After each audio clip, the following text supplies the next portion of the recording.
इम्तिहान वाली रात देर तक जाकर पढ़ाई करना नुकसान दे सकता है।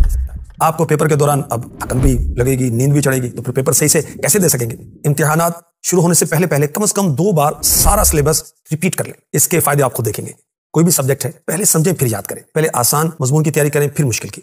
जब पेपर देने जाएं तो वुजू कर लें। वुजू की बरकतें हासिल होंगी इंशाअल्लाहुल करीम। अगर कुछ याद नहीं आ रहा कि वो क्या लिखूं, दुरूद पाक पढ़ें। इंशाअल्लाहुल करीम दुरूद पाक पढ़ने की बरकत से आपको भूली हुई चीज याद आ जाएगी। और इम्तिहान में कामयाबी के लिए रूहानी इलाज एक ये भी, यही तो एहतियातें अर्ज की गई।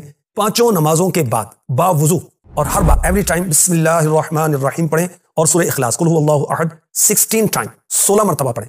फिर अल्लाह पाक से दुआ करें कि अल्लाह पाक आपको कामयाब फरमाए। इंशाअल्लाहुल करीम कामयाबी मिलेगी। और यही अमल जो अर्ज किया गया, आप मुलाजमत हासिल करना चाहते हैं मुल्क में या बाहर, रिज़्क़ हलाल के लिए जायज़ मुलाजमत चाहते हैं, इंटरव्यू में कामयाबी चाहते हैं, तो यही अमल करें। इंशाअल्लाहुल करीम आप कामयाब हो जाएंगे।